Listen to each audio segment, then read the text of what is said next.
அனைவருக்கும் வணக்கம். கொங்குநாடு மெட்ரிக் மேல்நிலைப் பள்ளியின் இந்த வார சிறப்பு பார்வை. செய்தி வாசிப்பாளர்கள் ஸ்ரீமன் மற்றும் சஞ்சுஸ்ரீ.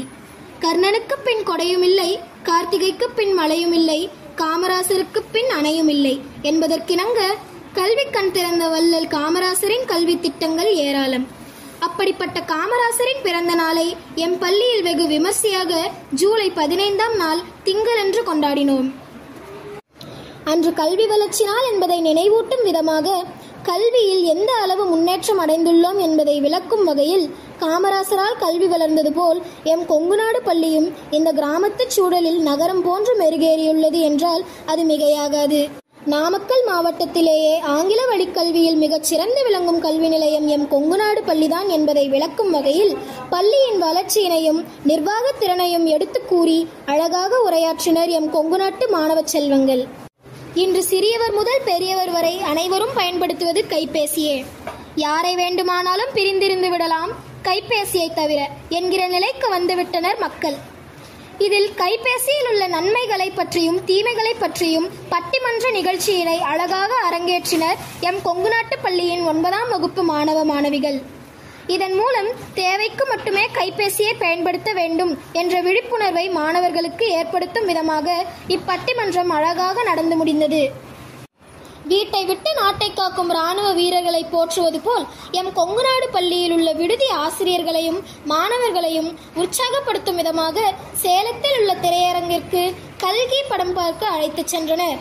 அங்கு அனைவரும் இந்த வரலாற்று சிறப்புமிக்க படத்தை பார்த்து மகிழ்ந்தனர். அது மட்டுமா, ஆடி ஒன்றை கொண்டாடும் விதமாக பள்ளி வளாகத்திலேயே அனைவரும் தேங்காய் சுட்டு உண்டு மகிழ்ந்தனர். இது அனைவரும் கொங்குநாடு குடும்ப உறுப்பினர்கள் போன்ற மகிழ்வை தந்தது. விடுதி மாணவர்கள் மற்றும் ஆசிரியர்கள் புத்துணர்ச்சியையும் மகிழ்வையும் தந்தது. எம் பள்ளியில் 19/7/2024 வெள்ளிக்கிழமை அன்று பசுமை நாள் விழா கொண்டாடப்படும் வகையில் கேஜி குழந்தைகளை நேரடியாக பசுமை தோட்டத்திற்கு அழைத்து சென்றனர் எம் ஆசிரியர்கள். தொன்னிப்பட்டி என்ற இடத்தில் உள்ள வயலில் அனைவரும் விவசாயி போன்ற தோற்றத்தில் ஈர மண்ணில், அதாவது சேற்றில் இறங்கி விதை விதைத்தல், நாற்று நடுதல் போன்ற உழவு பணிகளை கற்று செய்தும் காட்டினர். பின்பு பழங்கால வழக்கப்படி தூக்குவாளியில் உணவு எடுத்து வந்து காட்டிலேயே நிழலில் அமர்ந்து சாப்பிட்டனர். இது குழந்தைகளுக்கு மிக மிக மகிழ்வை கொடுத்தது. இந்நிகழ்வு அங்குள்ள மக்களையும் பெற்றோர்களையும் வெகுவாக கவர்ந்தது. மாதா, பிதா, குரு, தெய்வம் என்ற வரிசையில் மாதா பிதாவிற்கு பின்னும் தெய்வத்திற்கு முன் வரிசையில் இருப்பது குரு என்ற ஆசானே. ஒவ்வொருவருக்கும் முதல் ஆசான் தாய் தந்தை, அடுத்து ஆசிரியர். எனவே ஆடி மாதத்தில் வரும் பௌர்ணமி தினத்தை குரு பூர்ணிமா என்று அழைக்கிறோம். கு என்றால் இருட்டு, ரு என்றால் ஒளி. இருளை நீக்கி ஒளி கொடுப்பவரே குரு. எனவே அனைவருக்கும் குருவின் ஆசி வேண்டும் என்பதற்காக எம் பள்ளியில் சனிக்கிழமை காலை முதல் வகுப்பிலிருந்து 8ஆம் வகுப்பு வரை உள்ள அனைத்து மாணவர்களுக்கும் வழிபாட்டு கூட்டத்தின் போது குருவின் ஆசி வழங்கப்பட்டது. வீட்டில் இருக்கும் பெற்றோர் மற்றும் தாத்தா பாட்டியின் ஆசி பெறுமாறு மாணவர்களுக்கு அறிவுறுத்தப்பட்டது. இதனால் மாணவர்கள் மற்றும் ஆசிரியர்களுக்கு நேர்மறை சக்தி கிடைத்தது என்பது உண்மையே.